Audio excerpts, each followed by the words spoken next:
अस्सलाम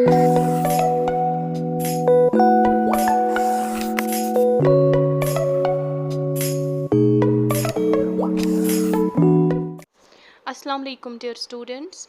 आज हम स्टडी करेंगे सेंटेंस करेक्शन के रूल्स क्या क्या हैं। यानी कि जब भी आपके एग्ज़ाम में कुछ सेंटेंसेस आते हैं और आपको बोला जाता है कि आपको सही ऑप्शन उनमें से चूज़ करना है, या आपको क्वेश्चन ऐसे आ सकता है कि आपको एरर्स डिटेक्ट करने हैं, तो आपको कुछ रूल्स याद रखने हैं जिससे आपको एरर्स डिटेक्ट करने में ईजी हो जाएगा और सेंटेंस करेक्टली आप चूज़ कर सकोगे। So without wasting your time, let's get started. Rule first हमारा है वन ऑफ। जो फ्रेज है हमारा one of is followed by a plural phrase and hence is taken as singular. यानी कि वन ऑफ के बाद जो भी आपका फ्रेज आ जाएगा वो प्लूरल फॉर्म में होगा और इसीलिए वन ऑफ को आप क्या ट्रीट करते हो, एज ए सिंगुलर। यानी कि आपको क्या यहाँ पे लिखना है, देखो एग्जाम्पल से आपको समझ आ जाएगा। One of my cats has disappeared. One of आ गया यहाँ पे और मैंने आपको कहा जहाँ पे भी वन ऑफ आ जाएगा तो आपको माई कैट्स क्या आया, प्लूरल, लेकिन आपको इसको क्या करना है, एज अ सिंगुलर आपको इसे ट्रीट करना है। तो वन ऑफ को यहाँ पे हमें एज अ सिंगुलर ट्रीट करना है। तो सिंगुलर के लिए हैव आता है कि हैज़ आता है, सिंगुलर के लिए ऑब्वियसली हैज़ आता है। सो सही रहेगा one of my cats has disappeared. यहाँ पे आप इस वाले ऑप्शन देखो, अगर आपने रूल्स पता नहीं होंगे तो आप क्या करेंगे, आप देखेंगे कि यहाँ पे कैट्स हैं तो कैट्स जो है प्लूरल है और प्लूरल के साथ हम हैव लगाएंगे, बट ये टोटली गलत हो जाएगा। इसमें आपको क्या याद रखना है कि वन ऑफ जो है ये हमेशा सिंगुलर, इसको हमेशा एज अ सिंगुलर ही ट्रीट किया जाता है। इसीलिए आप वन ऑफ के साथ यहाँ पे क्या लगाएंगे, वन ऑफ के साथ आप हैज़ लगाएंगे। Clear. Next rule, don't use two negatives to express single negative idea. अगर आपको एक सेंटेंस लिखना है और उस सेंटेंस में आपको कोई नेगेटिव बात कहनी है, नेगेटिव आइडिया मीन्स आपको कोई ना वाली बात कहनी है जिसमें नो का यूज़ हो, तो आप क्या करोगे, आप उस सेंटेंस में दो नेगेटिव्स का यूज़ नहीं करेंगे। आप एक सिंगल नेगेटिव आइडिया को रिप्रेजेंट करने के लिए एक ही नेगेटिव का यूज़ करोगे। Like I don't know nothing और एनीथिंग अबाउट इट। देखो यहाँ पे डोंट क्या है, नेगेटिव है, तो एक नेगेटिव हो गया। तो यहाँ पे अगर हम नथिंग लगाएंगे, नथिंग जो है ये दूसरा नेगेटिव आ जाता है। तो मैंने आपको कहा कि एक सेंटेंस में आपको दो नेगेटिव्स का यूज़ नहीं करना है, तो नथिंग यहाँ पे ऑप्शन नहीं रहेगा, यहाँ पे आ जाएगा positive anything about it. Clear. क्योंकि जब आप नथिंग लगाओगे तो इसमें दो नेगेटिव्स आ जाएंगे, एक तो डोंट और नथिंग, और दो नेगेटिव्स जो है वो कंबाइनली एक पॉजिटिव आइडिया को रिप्रेजेंट करते हैं। बट यहाँ पे आपको क्या करना है, यहाँ पे आपको एक नेगेटिव आइडिया को सिंगल सेंटेंस में रिप्रेजेंट करना है, तो आप एक सिंगल सेंटेंस में दो नेगेटिव्स का इस्तेमाल नहीं कर सकते। Clear. Next rule, verbs that follow, जो भी वर्ब्स आएंगे, ठीक है, वर्ब्स के बाद जब आपका आ जाएगा phrase with a view to या आपका आ जाएगा लुक फॉरवर्ड टू, वो हमेशा आप क्या लोगे, वो वर्ब्स आप ing में लोगे। ठीक है, देखिए एग्जाम्पल से मैं आपको समझाऊंगी। He is working hard with a view to. ठीक है, देखो ही इज़ वर्किंग हार्ड, यहाँ पे विद अ व्यू टू आ गया। मैंने आपको कहा जहाँ पे भी विद अ व्यू टू आ जाए उसके बाद जो वर्ब आ जाएगा, ठीक है, विद अ व्यू टू या लुक फॉरवर्ड टू, जहाँ पे भी ये फ्रेज आ जाएंगे उसके बाद जो आपका वर्ब रहेगा वो हमेशा आपको ing फॉर्म में लिखना है। तो यहाँ पे विनिंग आ जाएगा, he is working hard with a view to winning this match, win नहीं आ जाएगा। बहुत ही इंपॉर्टेंट है ये पॉइंट, आप ये वाला रूल आप ये इंपॉर्टेंट है, ये आप अच्छे से याद रखोगे। Next rule, when words or verbs absent, apply, enjoy, resign, pride are used, use reflexive pronouns after these words। जब भी आपके words या verbs हम कहेंगे, absent आ जाएगा सेंटेंस में, apply आ जाएगा, enjoy आ जाएगा, resign आ जाएगा या pride आ जाएगा, कुछ important verbs हम यहाँ पे लेते हैं। तो आपको क्या करना है, आपको हमेशा reflexive pronouns यूज़ करने हैं इन words के बाद। देखिए एग्जाम्पल से समझेंगे आप। He prides himself on his wealth। देखो यहाँ पे प्राइड आ गया है ना, तो आपको रिफ्लेक्सिव प्रोनाउन यूज़ करना है इस प्राइड के बदले। रिफ्लेक्सिव प्रोनाउन किसका होगा? ही का आपको रिफ्लेक्सिव प्रोनाउन यूज़ करना है, और ही का रिफ्लेक्सिव प्रोनाउन है हिमसेल्फ, तो आपको लिखना है he prides himself on his wealth. आपके पास एग्जाम में दो ऑप्शंस हो सकते हैं, he prides on his wealth और he prides himself on his wealth. तो आपको क्या, आप प्रेफरेंस किसको दोगे? जहाँ पे रिफ्लेक्सिव प्रोनाउन का यूज़ होगा, he prides himself on his wealth. अब कुछ रिफ्लेक्सिव प्रोनाउन यहाँ पे आप याद रखेंगे, लाइक आई जो है इसके बदले माई सेल्फ, वी का रिफ्लेक्सिव है ओवर सेल्स, ही का रिफ्लेक्सिव है हिमसेल्फ, यू का रिफ्लेक्सिव है your self, they themselves, she her self. ठीक है। Next rule, when first, second and third person are in singular form are used together in the same sentence, they are placed as second person, third person, first person। जब भी आपका एक single sentence आ जाए और उसमें आप first person, second person और third person का यूज़ करोगे, बट ये तीनों सिंगुलर फॉर्म में होंगे। लाइक फर्स्ट पर्सन सिंगुलर क्या है? आई, सेकेंड पर्सन सिंगुलर यू, और third person singular he she. ठीक है।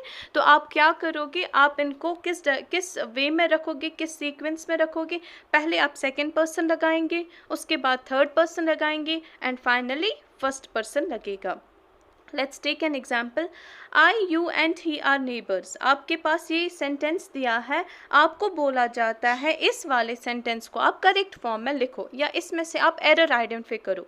तो इसमें एरर कहाँ पे मिल रहा है आपको? देखो इसमें पहले तीनों तो यूज़ हुए हैं सिंगुलर फॉर्म में, आई भी है, यू भी है एंड ही भी है, बट आपको क्या करना है, आपको पहले सेकंड पर्सन लगाना है, फिर थर्ड पर्सन लगाना है, और उसके बाद आपको फाइनली फर्स्ट पर्सन का यूज़ करना है, तब जाके ये सेंटेंस करेक्ट हो जाएगा।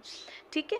लेकिन अगर आपके ये वाले जो है फर्स्ट, सेकंड और थर्ड पर्सन ये प्लूरल फॉर्म्स में है, ठीक है, अगर ये प्लूरल फॉर्म्स में है तो आपको क्या करना है, आपको ऐसी ही सीक्वेंस रखनी है, पहले फर्स्ट पर्सन, फिर सेकंड पर्सन और फिर थर्ड पर्सन। लाइक इसमें है we, they and you must work together, तो आपको क्या करना है, आपको पहले लगाना है, you have to first use we, उसके बाद आपको लगाना है दे, और उसके बाद उसके बाद आपको यू लगाना है, और फाइनली आपका थर्ड पर्सन आ जाएगा, फिर यानी कि दे आ जाएगा। Clear? Next rule, rule number 6, words either and neither are used with reference to two. जब भी आप दो चीज़ों की कंपैरिजन करोगे, दो चीज़ों के बारे में आप बात करोगे, चाहे कंपैरिजन करोगे या कुछ भी, आप दो चीज़ों के बारे में बात कर रहे हो, दो नाउन सिंपली हम लेंगे, दो नाउन और प्रोनाउंस के बारे में आप बात कर रहे हो, तो उस टाइम पे आपको क्या करना है, उस टाइम पे आपको ईदर या आपको नीदर का यूज़ करना है। ईदर हुआ दोनों में से कोई भी, और नीदर हुआ दोनों में से कोई नहीं। ठीक है। लेकिन जब आपके दो से ज़्यादा होंगे, ठीक है, जब आपके नाउन्स जो है वो दो से ज़्यादा होंगे, तो उस टाइम पे आप एनीवन और नन का यूज़ करोगे। Clear? Let's take an example, none और neither of the two boys came. यहाँ पे टू बॉयज़ है, यानी कि दो नाउन्स को कंपेयर किया गया है, तो यहाँ पे आपका क्या आ जाएगा, neither of the two boys came. Either or any one of the four candidates is fit for this post। तो यहाँ पे 4 कैंडिडेट्स है, 4 कैंडिडेट्स में आपको क्या करना है, आपको any one का यूज़ करना है। Clear? Now next rule, when two singular nouns joined by and preceded by each or every, the pronoun used is singular। देखिए जब आपके दो नाउन्स आ जाएंगे, ठीक है, एक सेंटेंस है उसमें दो नाउन्स का यूज़ किया गया है, और दोनों नाउन्स कनेक्टेड है किस वर्ड से, एंड से। ठीक है। और दोनों नाउन्स के पहले ईच आ जाता है या एवरी आ जाता है, तो आप प्रोनाउंस को, उन दो प्रोनाउंस को क्या करोगे, आप इनको प्रोनाउन या नाउन्स को आप ट्रीट करोगे as singular. Let's take an example, each soldier, noun first and each seller second, और दोनों किससे कनेक्ट है, एंड से, और दोनों से पहले ईच आया है, तो हम क्या करेंगे, हम इसको एज अ सिंगुलर ट्रीट करेंगे, इज इन देयर नहीं आ जाएगा, is in his own place. Clear? जब भी आपके दो नाउन्स जिनके पहले ईच आएगा और दोनों कनेक्ट होंगे एंड से, तो आपको उनको एज अ सिंगुलर ट्रीट करना है। नेक्स्ट जो वर्ड है डाई, डाई जो है ये आप करोगे यूज़ जब नेचुरल डेथ होती है, जिसमें इलनेस भी आ जाएगी, हार्ट अटैक भी आ जाएगा। और जो वर्ड किल्ड है ये आप करोगे कैलेमिटीज़ के लिए, like earthquake, fire, war etcetera. Example मैं लूँगी, hundreds of people were killed by an earthquake. यहाँ पे आपने क्या किया, यहाँ पे आपने डाइड नहीं लिखा, यहाँ पे अर्थक्वेक है तो आपने यूज़ किया यहाँ पे किल्ड। ठीक है। नेक्स्ट रूल, जो वर्ड है ना ओपन, ओपन आप यूज़ करते हो जब आप किसी पर्टिकुलर चीज़ को खोलते हो, लाइक डोर है, विंडो है, बॉक्स है एट्सेट्रा। लेकिन जब आपको किसी नॉट को खोलना होगा, किसी गांठ को खोलना है, तो आप क्या करोगे, आप वर्ड अनटाई का यूज़ करोगे, like will you please open और अनटाई द नॉट। तो यहाँ पे क्या आ जाएगा, नॉट है तो आप क्या करेंगे, आप यहाँ पे अनटाई लगाएंगे, ओपन नहीं लगेगा। नेक्स्ट रूल, जब भी एग्ज़ामिनेशन की बात आती है या और वीकेंड से जब भी टेस्ट की बात आती है, तो हम क्या करते हैं, हम बोलते हैं I will give an examination. But usually क्या होता है, हमेशा ये सेंटेंस गलत हो जाता है, क्योंकि जब भी एग्ज़ामिनेशन या टेस्ट की बात आए और उस टेस्ट को कौन ले रहा है, एक कैंडिडेट, और उस टेस्ट में कौन अपियर हो रहा है, एक कैंडिडेट, तो कैंडिडेट हमेशा टेस्ट लेता है, टेस्ट देता नहीं है। उसमें हम यूज़ करते हैं टेक, हम गिव का यूज़ नहीं करते हैं। For example, I have to take or give another test the next year। तो यहाँ पे आपको give नहीं लगाना है, आपको लिखना है take।